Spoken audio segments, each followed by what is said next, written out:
আসসালামু আলাইকুম প্রিয় এইচএসসি লেভেলের শিক্ষার্থীরা। আমরা দেখতে দেখতে আজকে আমরা অর্থনীতির পঞ্চম ক্লাসে হাজির হয়েছি। আজকের এই ক্লাসেও আমরা শিখব আরেকটি গুরুত্বপূর্ণ অর্থ ব্যবস্থা নিয়ে। তো তোমরা যারা এবার ইকোনমিক সাবজেক্টটি নিয়েছো এইচএসসি লেভেলে উঠে হয়তো তুমি বুঝতে পারছো না যে কিভাবে তোমার অর্থনীতি পড়া উচিত বা অর্থনীতিতে কিভাবে পড়লে তুমি খুব ভালো একটা রেজাল্ট করতে পারবে, এ প্লাসটাকে সহজ করে নিতে পারবে।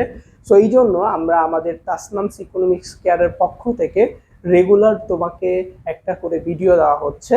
এই ভিডিওটা তুমি আমাদের পেজ এবং ইউটিউব চ্যানেলে গেলেই পেয়ে যাবে। সো ওখানে গিয়ে তুমি সম্পূর্ণ ভিডিওগুলো দেখবে যাতে করে তোমার অর্থনীতিটা একদম সহজ হয়ে যায়। সো আজকে আমরা পঞ্চম ক্লাসে হাজির হয়েছি এবং আজকে আমরা একটা অর্থ ব্যবস্থা সম্পর্কে জানবো, যে অর্থ ব্যবস্থার নাম হচ্ছে মিশ্র অর্থ ব্যবস্থা। সো একটু খেয়াল করবে, আমরা কিন্তু গত যে 3 নাম্বার ক্লাস এবং 4 নাম্বার ক্লাস, এই দুইটা ক্লাসে আমরা দুইটা অর্থ ব্যবস্থা শিখেছিলাম। আমরা 3 নাম্বার ক্লাসে আমরা ধনতান্ত্রিক অর্থ ব্যবস্থা সম্পর্কে শিখেছিলাম এবং আমরা 4 নাম্বার ক্লাসে সমাজতান্ত্রিক অর্থ ব্যবস্থা সম্পর্কে শিখেছিলাম। আজকে আমরা মিশ্র অর্থ ব্যবস্থা সম্পর্কে শিখব। সো মিশ্র অর্থ ব্যবস্থাটা আসলে কি, আমরা যদি একটু সহজভাবে তোমাদেরকে বোঝাতে চাই, দেখো মিশ্র মানেই ভেজাল আছে। ভেজাল বলতে কি, মানে অনেক কিছু মিলে যেই অর্থ ব্যবস্থা পরিচালিত হয়েছে বা তৈরি হয়েছে সেই অর্থ ব্যবস্থাকে বলা হচ্ছে মিশ্র অর্থ ব্যবস্থা। তাহলে আমরা বলতে পারি যে যে অর্থ ব্যবস্থায় ব্যক্তিগত এবং রাষ্ট্রীয় উভয় মালিকানা বিদ্যমান থাকে তাকে মিশ্র অর্থ ব্যবস্থা বলে।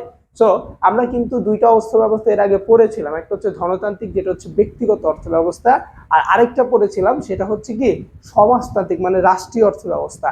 আর এই দুইটার সমন্বয়ে যে অর্থ ব্যবস্থাটা গঠিত হয়েছে সেটা নাম হচ্ছে মিশ্র অর্থ ব্যবস্থা। তো খেয়াল করবে, এই মিশ্র অর্থ ব্যবস্থার সূত্রপাত হয়েছে এশিয়াতে। সো তুমি পৃথিবীর মধ্যে তাকালে দেখবা যে দুর্নীতির মধ্যে কয়েকটা দেশ শ্রেষ্ঠ। সো দুর্নীতির মধ্যে শ্রেষ্ঠ যে দেশগুলো, তার মধ্যে 1 নম্বরে ভারত। এ ভাইয়া, ভারত বিশ্বে দুর্নীতিতে শীর্ষ দেশ 1 নম্বরে। 2 নম্বরে বাংলাদেশ। 2 নম্বরে কেডা? বাংলাদেশ। এই বাংলাদেশ বিশ্বের 3য় দেশ যে কিনা দুর্নীতিতে শীর্ষ। এবং 3 নম্বর নেপাল। 3 নম্বর কে? 3 নম্বর নেপাল। অর্থাৎ তুমি যদি পুরো বিশ্বের দিকে তাকাও তাহলে তুমি দেখতে পাবে যে দুর্নীতিতে শীর্ষ এই 3টা দেশ। সো যে দেশগুলা দুর্নীতিতে শীর্ষ সেই 3টা দেশই মিশ্র অর্থ ব্যবস্থার দেশ এবং এগুলো এশিয়া মহাদেশের দেশ। তো তোমাকে যদি কখনো প্রশ্ন করা হয় যে মিশ্র অর্থ ব্যবস্থা সূত্রপাত হয় কোথায়, তখন তুমি বলবে যে এটা এশিয়াতে হয়েছিল। অথবা তোমাকে এই ধরনের প্রশ্ন করা হতে পারে যে বাংলাদেশ কোন অর্থ ব্যবস্থার দেশ, তখন তোমরা বলবে যে বাংলাদেশ মিশ্র অর্থ ব্যবস্থার দেশ। আশা করি তুমি বুঝতে পেরেছো। দেন তোমার যখন এই মিশ্র অর্থ ব্যবস্থা সম্পর্কে তোমার সৃজনশীল প্রশ্ন আসবে, সেটা অবশ্যই তোমার সৃজনশীলের ঘ নাম্বারে আসতে পারে। সো ঘ নাম্বারে যখন আসবে তখন তুমি কয়েকটা বিষয় মাথায় রাখবে। সেটা যে 100% দুইটা বিষয় তোমাকে মনে রাখতেই হবে। 1 নাম্বার, সরকারি বেসরকারি উভয় মালিকানা এখানে বিদ্যমান রয়েছে। তাহলে সরকারিও মালিকানা আছে এখানে, বেসরকারি মালিকানাও কি এখানে রয়েছে। এবং দুর্নীতি প্রবণ রাষ্ট্র এই মিশ্র অর্থ ব্যবস্থাগুলোর দেশগুলো। ঠিক আছে, মিশ্র অর্থ ব্যবস্থার দেশগুলো দুর্নীতি পরায়ণ দেশ। তারপরে আমরা যদি একটু খেয়াল করি, দেখো মিশ্র অর্থ ব্যবস্থার বৈশিষ্ট্য, এটি তো পরীক্ষা আসে। তো আমি কিন্তু অলরেডি তোমাদেরকে বলে দিয়েছিলাম, যদি সৃজনশীলের ঘ নাম্বারে এই প্রশ্নটা আসে তাহলে আমাদেরকে অবশ্যই 6টা পয়েন্ট লিখতে হবে। এবং 6টা পয়েন্ট লেখার ক্ষেত্রে আমরা কিভাবে ব্যবহার করব, অবশ্যই আমরা এখানে এভাবে দিয়ে দেন এভাবে দাগ দিব, দাগ দিয়ে এই দিক দিয়ে একটু লিখে দিব, এই দিক দিয়ে একটু লিখে দিব। এবং এই যে লেখাটা আছে তো এটাকে অবশ্যই নীল কালার করে দিব, নীল কালার করে দিব। সেখানে যে কয়টা বৈশিষ্ট্য আছে এখান থেকে তুমি 6টা বৈশিষ্ট্য ভালো করে মুখস্থ করে নিবে এবং পরীক্ষা আসলে 6টা লিখবে, যাতে করে তোমার পরীক্ষায় তুমি একদম 3-এ 3 পাও। তোমার টিচার যাতে কি করতে না পারে, তোমার নম্বরটা কেটে দিতে না পারে। তাহলে এটা লেখার সিস্টেমটাকে আমরা কিন্তু অলরেডি 2টা ভিডিওতে বলে দিয়েছি। তারপর আমি আবারও তোমাদেরকে এই ভিডিওতে বলছি যাতে করে তোমাদের এটা মনে থাকে। সো যদি তোমার পরীক্ষায় এটা আসে যে মিশ্র অর্থ ব্যবস্থার ক্ষেত্রে, প্রথমে তোমরা গ নাম্বার লিখবে এভাবে। ঘ নাম্বার লেখার পর তোমরা লিখবে যে উদ্দীপকের বিষয়টি মিশ্র অর্থ ব্যবস্থাকে নির্দেশ করে।